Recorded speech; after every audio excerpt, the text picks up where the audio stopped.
Bonjour, bonsoir, bon après-midi. Salut les amis, bienvenue sur votre plateforme. Enfin, une date pour l'organisation des élections au Sénégal. Le premier tour est prévu pour fin mars, dans le 25. Je parle que oui, c'est le 25.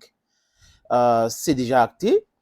Macky Sall qui a voulu prolonger son mandat pour préparer le terrain à son dauphin programmé pour être président, Amadou Ba, Premier ministre, a rencontré la résistance du peuple sénégalais, du peuple africain, même les instances où il a utilisé avec ses amis pour pouvoir piétiner les constitutions de différents pays. Ça n'a pas du tout marché pour Macky Sall, donc il était obligé d'organiser les concertations.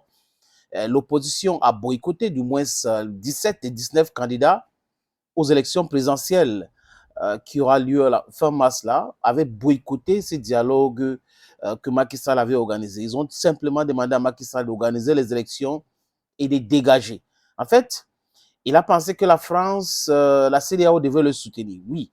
Mais il y a eu des problèmes ailleurs. Et le double langage, double standard, les a poussé les pays qui viennent de citer, les organisations qui soutenaient Macky Sall, de lâcher prise. Donc, il s'est senti à un moment donné lâché par ses amis et il avait très mal Macky Sall. Donc, en fait, il organise les élections aujourd'hui malgré lui et aussi ces coups de massue qu'il a reçus sur la tête de la part du Conseil constitutionnel qui maîtrisait bien les juges qu'il a nommés et autres. Donc, il a été touché, il a senti qu'il était trahi. Oui, c'est ce qu'il faut dire. Donc, il a organisé une interview avec les chaînes de radio et de télévision nationales au Sénégal pour s'expliquer, pour parler de Ousmane Sonko et les autres, vous voyez, les amis, et parler du projet d'amnistie.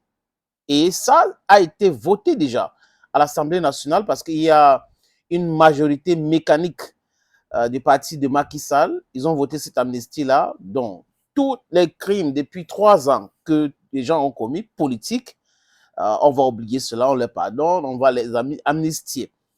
Beaucoup de personnes contestent cela en disant que des gens devraient être jugés, ceux qui ont tué des civils et autres. J'espère que le prochain président va revoir ce projet de loi ou qui va signer dans quelques heures un décret présidentiel.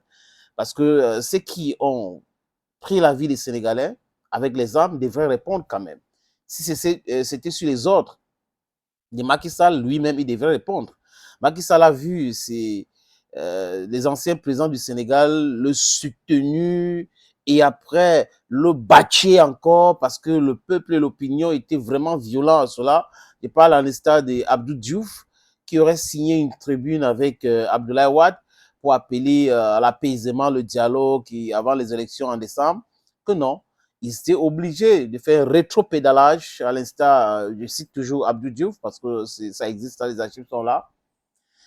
Et Macky Sall avait bien compris le message. Aujourd'hui, le Premier ministre a été libéré de ses fonctions. Donc, il n'est plus Premier ministre, il est candidat aux élections présidentielles de part de Amadou Ba. Aujourd'hui, c'est Sidiki qui est le nouveau Premier ministre. Sidiki, M. Sidiki est le ministre de l'Intérieur du Sénégal aujourd'hui, comme je l'ai dit encore, nouveau Premier ministre. Donc, le peuple sénégalais va se mobiliser certainement pour voter le meilleur candidat. Et tout le monde le sait que des jeunes Sénégalais aujourd'hui veulent coopérer avec le Mali, veulent coopérer avec le Burkina Faso, veulent coopérer avec le Niger et veulent en finir avec les bases militaires, avec la tutelle française dans leur propre pays. Parce que quoi? Ils ont compris que la lutte africaine aujourd'hui, c'est pour la libération, pour la souveraineté dans beaucoup de domaines. Et qui est en train de nous empêcher d'y arriver? C'est la France. C'est l'impérialisme français, c'est l'impérialisme occidental, les amis. Regardez le pays qu'on appelle le Norvège, ou c'est la Norvège. Voilà, la Norvège. C'était un pays pauvre, très endetté et embêté. Ils ont découvert des gisements de pétrole chez eux, du gaz. Regardez ces pays aujourd'hui. Personne ne les dicte. Ils vendent comme ils veulent. Et les gens vivent bien là-bas. Pourquoi est-ce qu'en Afrique, à chaque fois qu'on découvre des gisements, il faut prendre ça en brut pour aller craquer ça dans les raffineries en France ou en Occident? Pourquoi ne pas construire des raffineries ici chez nous pour rendre la vie aussi agréable aux Africains? Donc, voilà les choses qu'il faut changer. Voilà les paradigmes qu'il faut changer aujourd'hui. Et tout le monde a compris d'ailleurs, les amis. Donc, Vive la démocratie sénégalaise, vive la lutte pour la libération du peuple sénégalais, le peuple africain. Les amis, à très bientôt.